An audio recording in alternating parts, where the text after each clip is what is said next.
really appreciate our fans. They showed up strong. That's why we took some time after the game to go over and thank them and greet them. But their energy was real.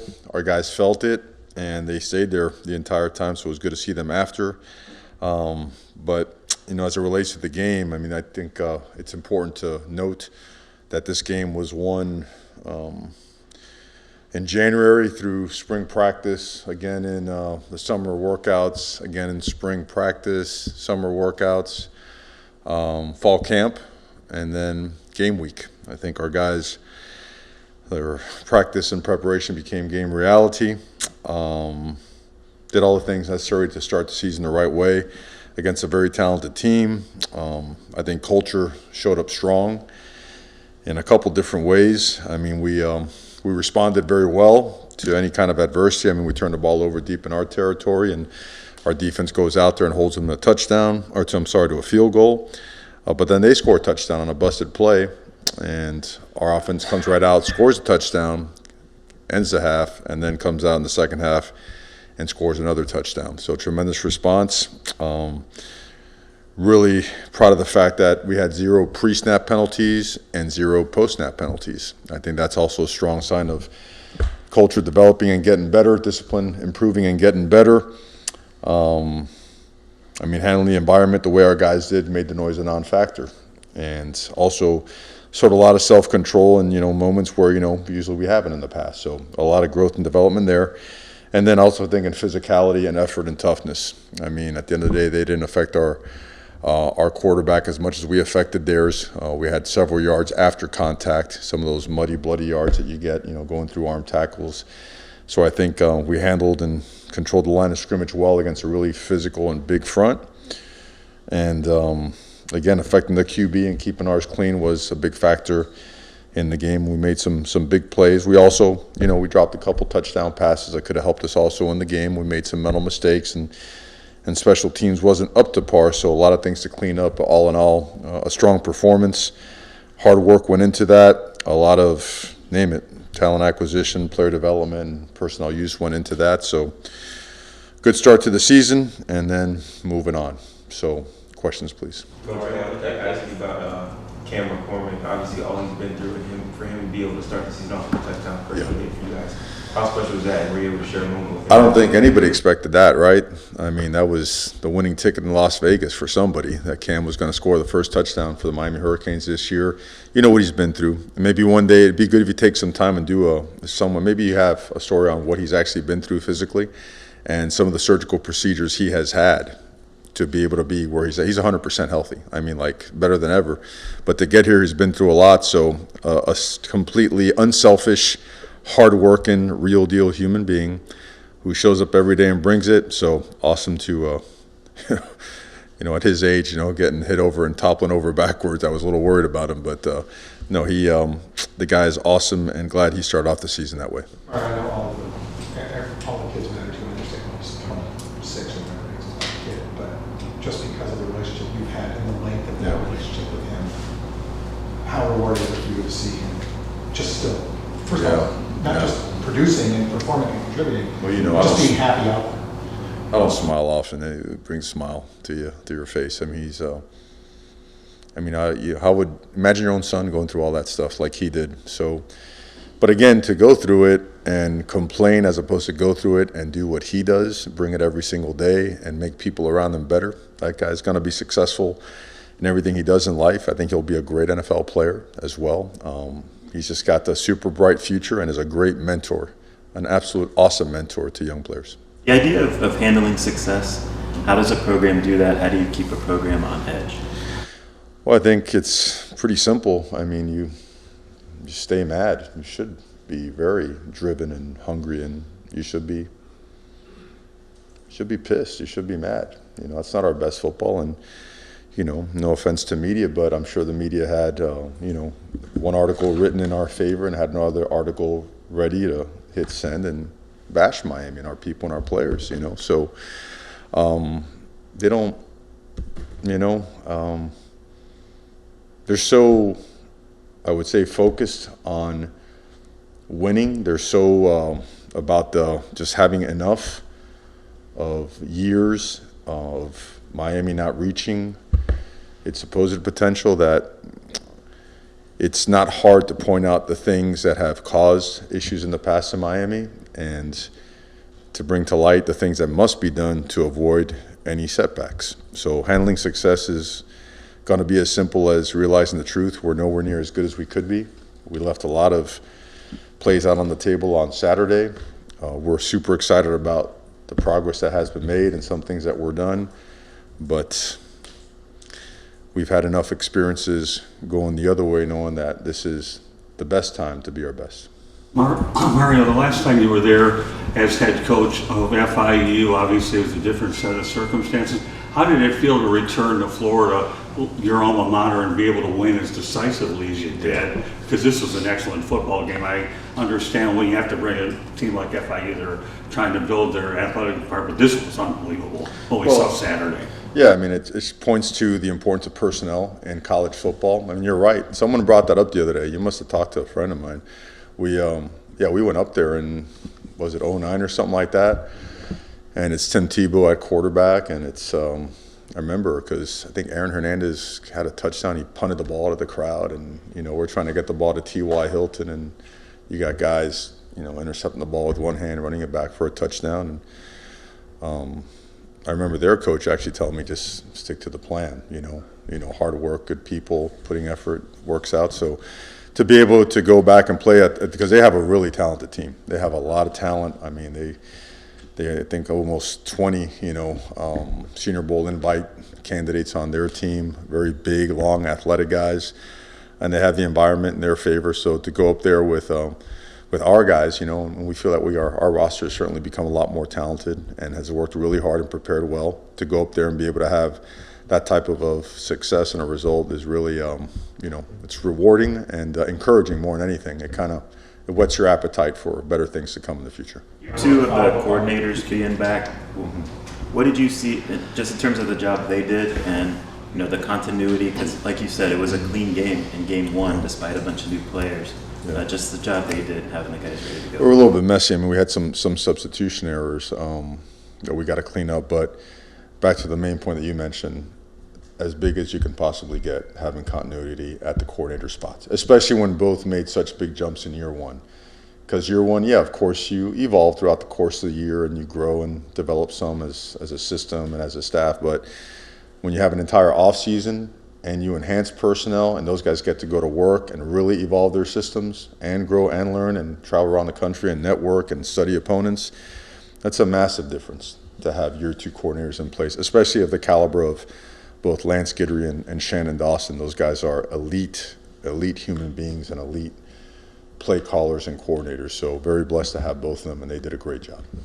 There's a video that's circulating. Bosses, gentleman in Alabama had the term rat.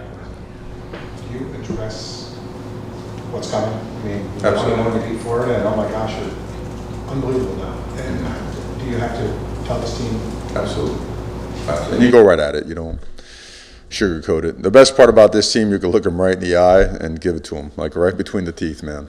No holding back. And they appreciate that. I mean, what better in this world and what is a bigger sign, or what can be a bigger sign of respect than confronting and telling someone the truth, right? And giving them an opportunity to see things for what they are, and then, providing a path, some clarity on what it needs to look like to be successful. These guys get it, they're very, very driven. They understand that the most important thing that we're doing right now is finishing up treatment, and finishing up tutoring and whatnot, and having a great practice tomorrow, and if for us, that's where we're staying along that. And throughout the game, it was that also, Tim. It was making sure we're just the next play, just keep playing. Turnover, just keep playing. Up by 7, just keep playing. Up by 21, just keep playing. If we do that, we'll keep getting better and better. Coach, There's a video of you in crushing the Gator chomp, and also the fans, shouting your name. Obviously, you said that it's about the program itself, but how special is it to have a moment like that with the fans and with the community that supports you and supports this football program? I don't remember much of any of that stuff. I'm happy for our fans. I think, Miami has gotten off to a good start this season. We're 1-0, and Miami has been through a lot over the course of 20 years.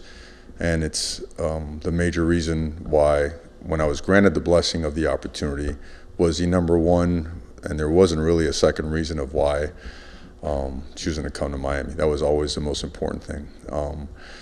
I think cameras are a little bit too intrusive. I think the football world has been deprived of, moments where you have to yourself. You know what I mean? Like, there's always a camera in a locker room. There's this. It's like, man, come on, get out. Like, this is not you. I'm just saying in general. It's we do a lot. We sacrifice a lot. We work to a level of, physicality and effort that most people can't fathom. And sometimes, media gets in there and makes more of things than what it is. But I hope what was captured was the utter just gratitude and emotion of our players and our fans being together in a setting like that, because they had enough. They had read enough of, hey, Miami has no chance. It's a tough place on the road. You're playing against the SEC, and we respect every bit and all that. But they went there on a mission to handle business, and they did. Mario, Xavier Restrepo is climbing up on the career list for both reception and receiving yards in UM history. Just now that you're in year 3 of them, just the strides that you've seen him make both on the field and what he means in the locker room as well. He was always really, really good. Right now, he's really gone to a different level as a leader, as a human being, as a teammate. He's doing things in practice that are just completely unselfish, go out of your way to help someone else be better, to impact someone in a positive way. With all those incredible catches and routes and moves that he made on Saturday, one of his best plays was him when we had that speed play to Arroyo, when him and Jacoby, it's kind of funny, the little guy's blocking for the big guy. Should be the other way around. But the way he ran out there and threw his body around to create an extra 10, 12 yards for his teammate. I cannot say enough great things about, X. And there's another guy, you watch him, I guess you guys don't see practice, but the way he practices is the way he approaches everything he does in his life. He's got no governor. He's full speed. He's fixing to have an incredible year. You mentioned that played a while, the tight end production across the board on Saturday.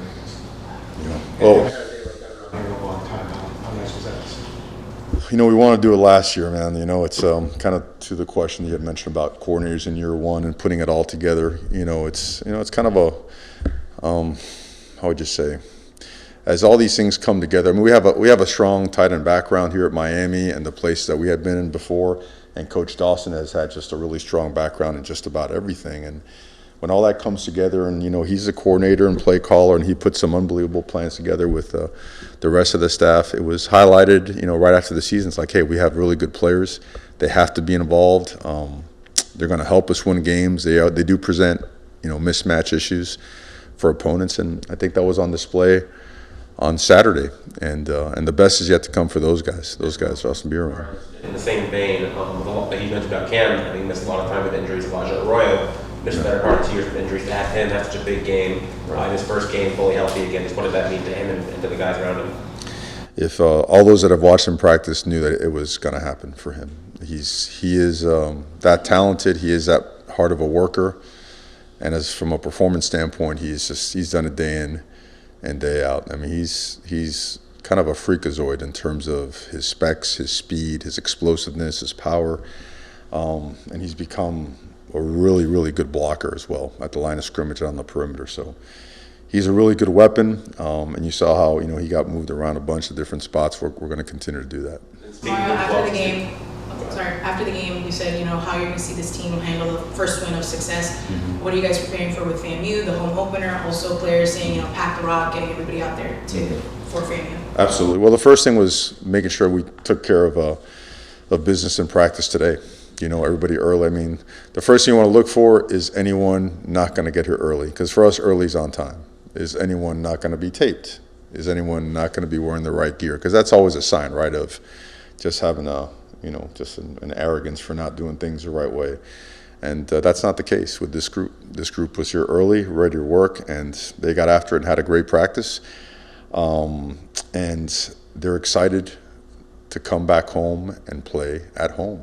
We want to make Hard Rock an intimidating place to play. We want to make Hard Rock a true home field advantage. We want to make our families, our community, our fan base. We want to make everybody proud, and these guys feel equipped. They feel prepared and ready to do so, and they know that they're playing against a team that's, you know, coming off an awesome season. You know, I believe they have 13 straight wins, you know, defending HBCU national champions, more than a handful of players that have been invited or going to be invited to the Senior Bowl. Defensively, last year they were top 10 in every single category, just about. Offensively, they present a lot of problems. Spread offense, I mean, a quarterback with a ton of experience has played all over the place. Lots of players from South Florida on the team as well. They have a really good football team. And of course, you know, James Coles, he's a guy I have a tremendous amount of respect for, local guy, their head coach now.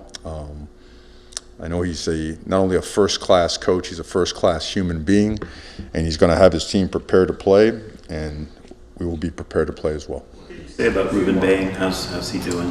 You know, obviously, you know, everyone could see he has soft tissue injury. It's going to be a couple of weeks.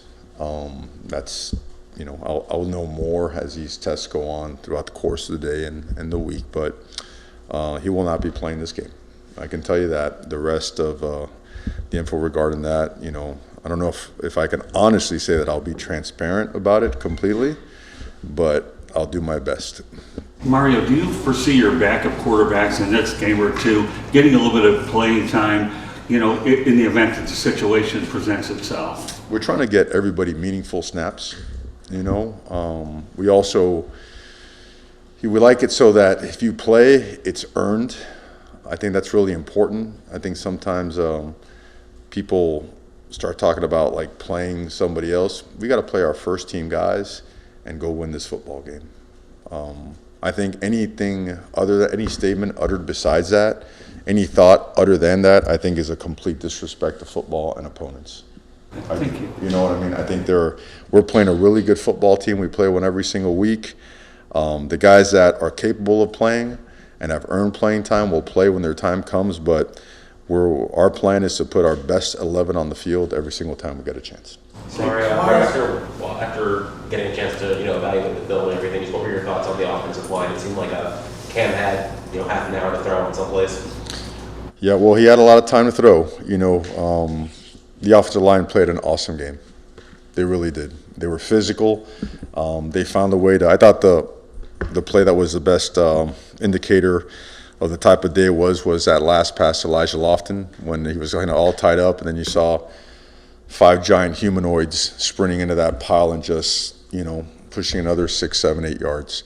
Those guys have a lot of fun playing together. They're really tight. They have great culture.